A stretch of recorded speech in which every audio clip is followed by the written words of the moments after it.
اعوذ باللہ من الشیطان الرجیم بسم اللہ الرحمن الرحیم ربی اشرح لی صدری ویسر لی امری واحلل عقدۃ من لسانی یفقہوا قولی۔ سورہ آل عمران آیت نمبر 78۔ وَإِنَّ مِنْهُمْ لَفَرِيقًا يَلْوُونَ أَلْسِنَتَهُمْ بِالْكِتَابِ وَلِتَحْسَبُوهُ مِنَ الْكِتَابِ وَمَا هُوَ مِنَ الْكِتَابِ۔ اور ان اہل کتاب میں سے کچھ لوگ ایسے بھی ہیں جو تورات کو پڑھتے وقت اپنی زبانوں کو ایسے موڑ دیتے ہیں تاکہ تم اسے تورات ہی کا حصہ سمجھو، حالانکہ وہ تورات کی عبادت نہیں ہوتی، اور یہ کہتے ہیں کہ یہ اللہ کی طرف سے نازل شدہ ہے، حالانکہ وہ عبارت اللہ کی طرف سے نازل شدہ نہیں ہوتی۔ یہ لوگ جان بوجھ کر جھوٹی باتیں اللہ سے منسوب کرتے ہیں۔ اس آیت میں یہود کی ایک اور چال بازی کا ذکر ہے۔ ان کے جو خطیب تھے اور ان کے جو واعظین تھے، ان کی یہ عادت تھی کہ وہ کتاب اللہ کی آیات کو خوش آوازی اور لے کے ساتھ پڑھتے تھے، اور اس کے معافی اور تشریح عام گفتگو کے لہجے میں کرتے تھے۔ اب اگر وہ تشریح کے الفاظ کی ادائیگی بھی اسی لب و لہجے میں کریں جس میں وہ خطاب اللہ کی کرتے ہیں، تو سننے والے یہ سمجھتے ہیں کہ ان لفظوں کے معنی بھی کتاب اللہ ہی کا حصہ ہیں۔ لوگوں کو فریب دینے اور اپنے خیالات کو اللہ کی طرف منسوب کر دینے کی یہ ایک بدترین صورت ہے، اور اس طرح وہ ہر جھوٹی سچی بات اللہ کے ذمہ لگا کر اس سے مختلف قسم کے مفادات حاصل کرتے ہیں۔ یہود کی جس عادت کا ذکر اللہ تعالیٰ نے اس آیت میں کیا ہے، دوسرے اہل کتاب حتیٰ کہ مسلمان بھی اس سے محفوظ نہیں۔ مسلمانوں میں بھی ایک فرقہ ہے جو رسول اللہ صلی اللہ علیہ وسلم کی بشریت کا منکر ہے۔ بشریت کا منکر ہے مطلب کہ وہ ان کو انسان نہیں سمجھتے، ان کو نور سمجھتے ہیں۔ ما كان لبشر ان يؤتيه الله الكتاب والحكم والنبوة ثم يقول للناس كونوا عبادا لي من دون الله ولكن كونوا ربانيين بما كنتم تعلمون الكتاب وبما كنتم تدرسون۔ کسی شخص کا یہ حق نہیں کہ جسے اللہ تعالیٰ کتاب اور حکمت اور نبوت عطا کرے، پھر وہ لوگوں سے کہے کہ تم اللہ کو چھوڑ کر میرے بندے بن جاؤ، بلکہ وہ تو یہ کہے گا کہ تم اللہ والے بن جاؤ، کیونکہ جو کتاب تم لوگوں کو سکھلاتے ہو اور خود بھی پڑھتے ہو، اس کی تعلیم کا یہی تقاضا ہے۔ اس آیت کے شان نزول کے بارے میں کئی اقوال ہیں، اور وہ سبھی درست معلوم ہوتے ہیں۔ مثلاً ان میں سے ایک یہ ہے کہ جب نجران کے عیسائی آپ صلی اللہ علیہ وسلم سے بحث کرنے آئے تو یہود ان کے ساتھ مل گئے اور طنز کے طور پر آپ سے کہنے لگے، کیا آپ چاہتے ہیں کہ ہم آپ کی اطاعت کیا کریں؟ تب یہ آیت نازل ہوئی۔ اور تیسرا یہ قول ہے کہ کسی صحابی نے آپ سے عرض کیا کہ رومی اور ایرانی اپنے بادشاہوں کو سجدہ کیا کرتے ہیں، کیا ہم بھی اسلام آپ کو سلام کے بجائے سجدہ نہ کریں؟ تو آپ نے اس بات سے سختی سے منع کیا اور فرمایا کہ اللہ کے سوا اگر کسی کو سجدہ کرنا جائز ہوتا تو میں اب بیوی کو حکم دیتا کہ وہ اپنے شوہر کو سجدہ کرے، کیونکہ شوہر کا بیوی پر بہت حق ہے۔ تب یہ آیت نازل ہوئی۔ جو کچھ بھی اس آیت میں اس آیت میں ایسی تمام باتوں کی جامع تردید ہے جو مختلف قوموں کے پیغمبروں کی طرف منسوب کر کے اپنی مذہبی کتابوں میں شامل کر دی گئی تھی، جن کی روح سے کوئی پیغمبر یا فرشتہ معبود قرار پاتا ہے۔ ان آیات میں ایک قاعدہ بیان کر دیا گیا ہے کہ کوئی ایسی تعلیم جو اللہ کے سوا کسی اور کی بندگی سکھاتی ہے اور بندوں کو خدا کے مقام تک لے جاتی ہو، وہ ہرگز کسی پیغمبر کی تعلیم نہیں ہو سکتی۔ اور جہاں کسی مذہبی کتاب میں کوئی ایسی بات پائی جاتی ہے تو سمجھ لینا چاہیے کہ یہ گمراہ کن عقیدہ لوگوں کی جو ہے وہ تعریفات کا نتیجہ ہے، یعنی انہوں نے اپنی طرف سے اس کو نکالا ہے۔ یہودیوں کے وہ علماء جو مذہبی عہدیدار ہوتے تھے ربانی کہلاتے تھے۔ ان کا کام مذہبی امور میں لوگوں کی رہنمائی کرنا اور عبادات کا قیام اور احکام دین کا اجرا کرنا ہوتا تھا۔ یہ آیت میں بتلایا جا رہا ہے کہ نبی کا کام یہ نہیں ہوتا کہ پہلے لوگوں کو اللہ کی بندگی کی طرف دعوت دے، پھر جب وہ اس کی اطاعت کرنے لگیں تو ان سے اپنی اتباع کرانی شروع کر دے، بلکہ اس کا کام ربانی قسم کے لوگ تیار کرنا ہوتا ہے، اور جو کتاب اس سے دی جاتی ہے اور جسے تم لوگ پڑھتے پڑھاتے ہو، اس کا بھی یہی تقاضا ہوتا ہے، کیونکہ انبیاء کا کام کفر اور شرک کو مٹانا ہوتا ہے، پھیلانا نہیں ہوتا۔ اور انبیاء یا کسی دوسرے کو رب بنا لینے سے بڑھ کر کفر اور شرک کی اور کیا بات ہو سکتی ہے؟ واضح رہے کہ اپنے علماء کی باتوں کے سامنے بلا تحقیق سر تسلیم کر دینا بھی انہیں اپنے رب قرار دینے کے برابر ہی ہوتا ہے۔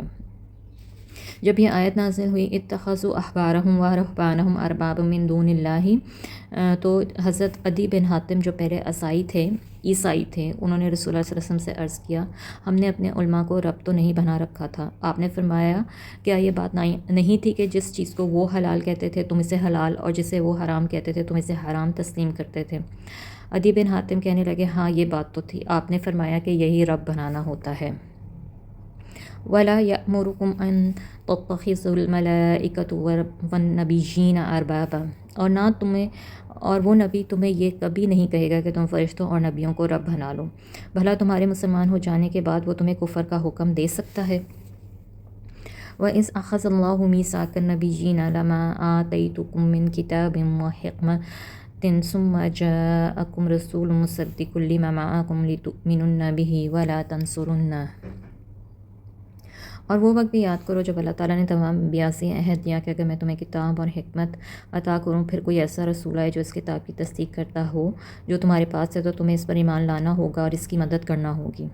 اللہ نے یہ حکم دے کر نبیوں سے پوچھا کیا تم اس بات کا اقرار کرتے ہو اور میرے اس عہد کی ذمہ داری قبول کرتے ہو؟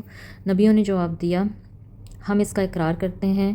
تو اللہ تعالیٰ نے فرمایا تو اب تم اس بات پر گواہ رہو اور میں خود بھی تمہارے ساتھ گواہ ہوں۔ اللہ تعالیٰ نے ایک عہد تو تمام بنی آدم سے عالم ارواح میں لیا تھا کہ وہ اللہ کے ساتھ کسی کو شریک نہ بنائیں گے، جس کا ذکر جو ہے سورہ الاعراف کی آیت نمبر 177 میں آتا ہے، اور دوسرا عہد انبیاء سے لیا گیا تھا جس کا ذکر اس آیت میں ہے، اور مفسرین کی رائے کے مطابق یہ عہد بھی عالم ارواح میں ہی لیا گیا تھا، اور وہ عہد یہ تھا کہ اگر تمہاری زندگی میں کوئی ایسا نبی آئے جو تمہارے پاس پہلے سے موجود کتابوں کی تصدیق کرتا ہو تو تمہیں اس پر ایمان لانا بھی ہوگا اور اس کی مدد بھی کرنا ہوگی۔ یہ حکم دینے کے بعد اللہ تعالیٰ نے تمام انبیاء سے اس حکم کی بجا آوری کی توثیق بھی کرائی۔ بے شمار انبیاء تو ایسے ہیں کہ جو ہم عصر تھے، جسے حضرت ابراہیم اور لوط، حضرت موسیٰ اور ہارون، حضرت عیسیٰ اور یحییٰ وغیرہ، اور یہ سب دعوت اللہ کے کام میں ایک دوسرے کے مددگار تھے۔ پھر جو عہد انبیاء سے لیا گیا تھا اس کو پورا کرنے کی ذمہ داری ہر نبی کی امت پر بھی عائد ہوتی ہے۔ اس لحاظ سے یہود پر یہ ذمہ داری عائد ہوتی تھی کہ وہ عیسیٰ اور دوسرے انبیاء پر ایمان لاتے اور ان کے کام میں مددگار ثابت ہوتے۔ اسی طرح یہود، نصارہ، مشرکین مکہ سب پر یہی ذمہ داری عائد ہوتی تھی کہ وہ رسول اللہ صلی اللہ علیہ وسلم پر ایمان لاتے اور ان کے مددگار ثابت ہوتے۔ پھر یہ بات صرف اس عہد تک محدود نہ تھی بلکہ ہر نبی کی کتاب میں بعد آنے والے نبی کی بشارت بھی دی جاتی رہی اور اس نبی اور اس کی امت سے اسی قسم کا عہد لیا جاتا رہا۔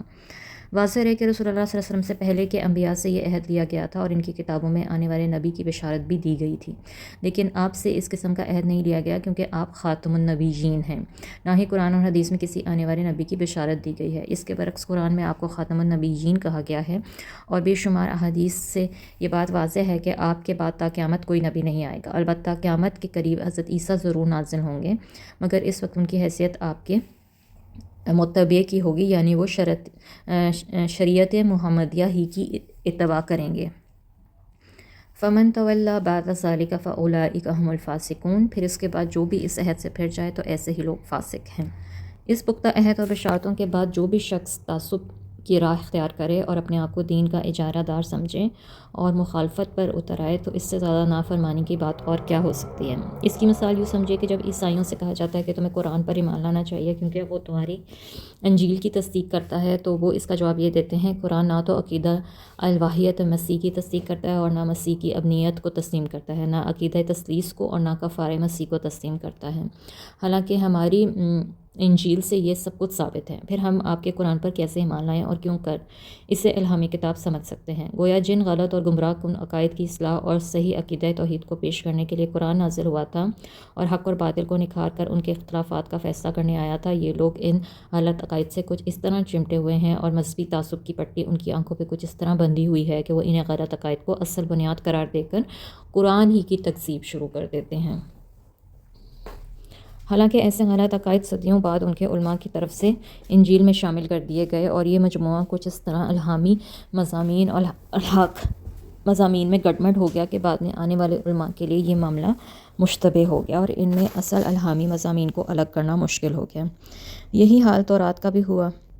یہی حال تورات کا بھی ہوا۔ بائبل میں کئی ایسی شہادتیں آج بھی موجود ہیں جن سے صاف پتہ چلتا ہے کہ یہ عبارت الہامی نہیں ہو سکتی، بلکہ لوگوں کی طرف سے شامل کی گئی ہے، اور ایسی شہادتوں کا ہم نے کسی دوسرے مقام پر ذکر بھی کر دیا ہے۔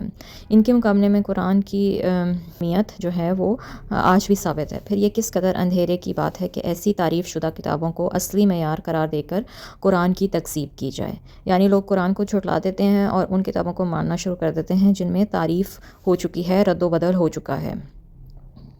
افغیر دین اللہ یبغون وَلَهُ أَسْلَمَ مَن فِي السَّمَاوَاتِ وَالْأَرْضِ طَوْعًا وَكَرْهًا وَإِلَيْهِ يُرْجَعُونَ۔ کیا یہ لوگ اللہ کے دین کے سوا کوئی اور دین چاہتے ہیں؟ حالانکہ آسمان اور زمین میں جو کچھ بھی موجود ہے سب اسی کے تابع فرمان ہے اور سب کو اسی کی طرف پلٹنا ہے۔ اللہ کا دین کیا ہے؟ اللہ کا دین صرف اس کے آگے سر تسلیم حمد کر دینے کا نام ہے۔ کائنات کی ہر چیز، زمین اور آسمان، شمس اور قمر، ستارے اور سیارے، فرشتے اور ہوائیں، قرص، جو چیز بھی موجود ہے، خواہ یہ اطاعت جو ہے وہ اضطراری ہو یعنی زبردستی ہو، یا اختیاری ہو یا اپنی مرضی سے ہو، بہرحال وہ اللہ کے مطیع ہیں، یعنی اللہ کے فرما بردار ہیں اور اس کے حکم سے تجاوز نہیں کرتے۔ انسانوں اور جنوں کو کسی حد تک فرما برداری اور نافرمانی کا اختیار بھی دیا گیا ہے۔ اللہ تعالیٰ کا ان سے مطالبہ صرف یہ ہے کہ جن کاموں میں انہیں تھوڑا بہت اختیار دیا گیا ہے، ان میں بھی وہ اللہ کی اطاعت کرتے ہوئے کائنات کی تمام اشیاء کے ساتھ ہم آہنگ ہو جائیں۔ یہی وہ دین ہے جو تمام انبیاء پہ نازل ہوا، اور اسی کی وہ تبلیغ اور اشاعت کرتے رہیں۔ اور ہم لوگ کیا کرتے ہیں؟ ہم لوگ چاہتے ہیں کہ ہر چیز جو ہے وہ ہمارے مطابق ہو جائے، دین کے مطابق نہ رہے۔ ہمیں اپنے ان جو نظریات ہیں ان پہ غور و فکر کرنے کی ضرورت ہے۔ وآخر دعوانا ان الحمد للہ رب العالمین۔ سبحانک اللہم وبحمدک، اشہد ان لا الہ الا انت، استغفرک واتوب الیک۔ السلام علیکم ورحمۃ اللہ وبرکاتہ۔